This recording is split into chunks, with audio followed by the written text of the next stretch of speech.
امام علی علیہ السلام کی خدمت میں کچھ یہودی آئے اور وہ یہ جانتے تھے کہ اللہ کے رسول علم کا شہر ہے اور علی اس کا دروازہ ہے، انا مدینۃ العلم و علی بابوہا، اور وہ یہ اپنی طرف سے سوچ کر آئے تھے کہ کسی بھی طرح ہم نے علی کو علمی بنیاد پر شکست دینی ہے، اس سے مسلمانوں پر بہت غلط اثر پڑے گا۔ بس ان یہودیوں نے منصوبہ بنایا کہ ہم نہ صرف سوال کریں گے بلکہ ہم علی سے سوالات اس کی کتاب قرآن سے نہیں بلکہ اپنی کتاب توریت سے کریں گے۔ بس ایک شخص تھا کہ جس کا نام تھا راسل جانون، اس کی قیادت میں یہ لوگ امام علی علیہ السلام کی خدمت میں حاضر ہو گئے اور کہنے لگے کہ اے علی، ہم نے آپ کے لیے آپ کے علم کے حوالے سے بہت چرچا سنا ہے، لہٰذا ہم چند سوالات کرنا چاہتے ہیں، توریت سے کریں گے، اور اگر آپ نے سب کے سامنے ہمارے سوالات کے جوابات دے دیے تو ہم آپ کو باب العلم مان لیں گے۔ امام علی علیہ السلام نے مسکرا کر فرمایا کہ اگر میں تمہارے سوالات کے جوابات دینے میں کامیاب ہو جاؤں تو اسلام قبول کرو گے؟ یہودیوں نے کہا کہ ضرور کریں گے، اگر آپ نے جواب دے دیے تو یہ اس بات کی دلیل ہوگی کہ جس ذات سے آپ نے علم سیکھا ہے یقیناً وہ کوئی عام آدمی نہیں ہے بلکہ اللہ کی طرف سے بھیجا گیا کوئی رسول ہے۔ امام علی علیہ السلام نے فرمایا کہ پوچھو، کیا پوچھنا چاہتے ہو؟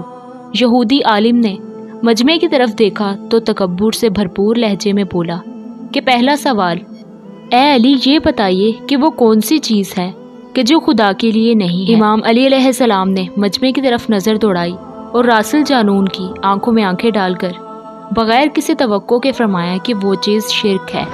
اللہ ہر قسم کے چھوٹے بڑے شرک سے پاک ہے وہ وحدہ لا شریک ہے۔ بس وہ حیرانی سے دیکھنے لگا اور اگلا سوال کرنے لگا کہ اے علی یہ بتائیے کہ وہ کون سی جگہ ہے جہاں خدا ہے؟ امام علی علیہ السلام نے فرمایا کہ خدا ہر جگہ ہے۔ یہودی نے کہا کہ نہیں، اس کا جواب آپ ہماری کتاب سے دیجیے۔ امام علی علیہ السلام نے فرمایا کہ تم اپنی کتاب کھول کر دیکھو، کیا اس میں نہیں لکھا کہ موسیٰ علیہ السلام کے پاس ایک فرشتہ آیا؟ موسیٰ نے پوچھا کہ کہاں سے آئے ہو؟ تو اس نے کہا کہ عرش سے قریب 7ویں آسمان سے آپ کے پاس حاضر ہوا ہوں۔ اتنے میں موسیٰ علیہ السلام کے پاس دوسرا فرشتہ آیا۔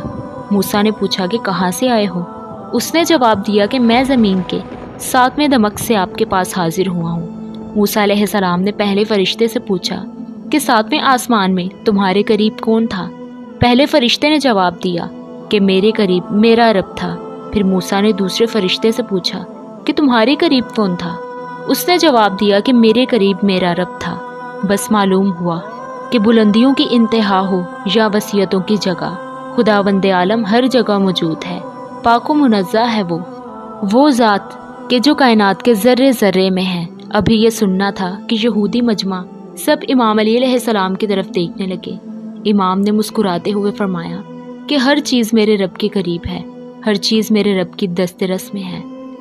بس اگلا سوال اس نے یہ پوچھا کہ وہ کون سی چیز ہے کہ جو خدا کے قریب نہیں ہے؟ امام علی علیہ السلام نے فرمایا کہ اللہ سراپائے حمد ہے، اسے کوئی بات مسنوخ کی ہی نہیں جا سکتی، اور وہ ہر برائی ہر عیب پر خطا سے پاک ہے۔ سن، وہ چیز ہے کہ جو تمام برائیوں کی جڑ ہے، وہ میرے رب سے قریب نہیں ہے۔ سن، وہ چیز کہ جو میرے رب سے بیک ترین ہے، اس لیے کہ وہ حقدار کو اس کا حق دیتا ہے، اتنا زیادہ دیتا ہے کہ تمام عمر گناہوں میں گزارنے کے باوجود کوئی اس کے دربار میں حاضر ہو کر توبہ کر لے تو اس کو معاف کر دیتا ہے۔ بس اب یہ سننا تھا کہ اس یہودی نے اپنے سوالات بدلے۔ مزید شکست کھانے کے بعد وہ بڑے تکبر سے کہنے لگا کہ اچھا یہ بتائیے کہ وہ چشمہ بتائیے کہ جو زمین پر پہلی مرتبہ جاری ہوا۔ امام علی علیہ السلام نے مسکراتے ہوئے فرمایا، اس کو چھوڑو، پہلے تم یہ بتاؤ کہ تمہارے دل میں کیا ہے؟ تمہارے دل میں یہ تو نہیں ہے کہ وہ چشمہ بیت المقدس کی ایک چٹان کے نیچے ہے؟ دراصل جالوت حیران ہو گیا، وہ بے ساختہ حواس کھو بیٹھا۔ بس امام علی علیہ السلام نے فرمایا کہ آج اپنی اصلاح کر لو، پہلا چشمہ وہ نہیں ہے کہ جس کے بارے میں تم لوگ جانتے ہو، بلکہ پہلا چشمہ وہ ہے کہ جس سے حضرت خضر نے پانی پیا، اور یہی وہ چشمہ ہے کہ جس سے آب حیات جاری ہے۔ بس وہ پھر کہنے لگا کہ اچھا یہ بتائیے کہ وہ کون سا پتھر ہے کہ جو آسمان سے اتارا گیا؟ تو پھر جواب سے پہلے امام علی علیہ السلام نے ایک جملہ کہا کہ یقیناً تمہارے مطابق اس کا جواب بیت المقدس میں نصب وہ پتھر ہے کہ جس کے بارے میں تمہارا عقیدہ یہ ہے کہ وہ نصب کیا جانے والا پہلا پتھر ہے، لیکن تم یہ بات کیوں بھول جاتے ہو کہ خانہ کعبہ بیت المقدس سے کئی قدیم ہے اور حجر اسود اسی وقت آسمان سے نازل کر کے خانہ کعبہ میں نصب کیا گیا ہے۔ بس اب یہ سب گھبرانے لگے کہ ہم تو سوال کے جواب پوچھنے آئے تھے، لیکن علی نہ صرف جواب دیتے ہیں بلکہ وہ پہلے بات بتاتے ہیں کہ جن پر ہمارا عقیدہ ہے، پھر ان باتوں کی نفی کرتے ہیں، پھر جواب بتاتے ہیں، اور علی جواب اتنی دلیل سے دیتے ہیں کہ ہم میں سے انکار کرنا ناممکن ہی نہیں۔ امام علی علیہ السلام کے جوابات ان کی یہودیت ختم کر رہے تھے اور ان یہودیوں کو اسلام کے قریب کرتے جا رہے تھے۔ اس کے بعد انہوں نے ایک سائنسی سوال پوچھا کہ اے علی، یہ بتائیے کہ وہ کون سی چیز ہے کہ جو مسلسل کم اور زیادہ ہو رہی ہے؟ امام علی علیہ السلام نے فرمایا، کیا تم غور نہیں کرتے کہ کوئی دن اگلے دن کے برابر نہیں ہوتا؟ اسی طرح گزشتہ رات اگلی رات سے چھوٹی بڑی ہوتی ہے۔ وہ کہنے لگا کہ زندہ رہنے کی پہچان سانس لینا ہے۔ کیا کائنات میں کوئی ایسی چیز بھی ہے کہ جو زندہ بھی ہے لیکن سانس بھی نہیں لیتی؟ اس کے جواب کے لیے پورا مجمع ہر ایک کی نظر امام علی علیہ السلام کے مبارک چہرے کی طرف ہے۔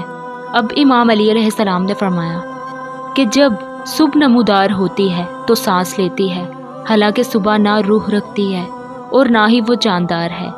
وہ یہودی کہنے لگا کہ زمین کا وہ کون سا مقام ہے کہ جہاں روشنی صرف ایک مرتبہ پڑی، اس کے بعد وہاں کبھی روشنی کی کوئی کرن تک نہ پڑی؟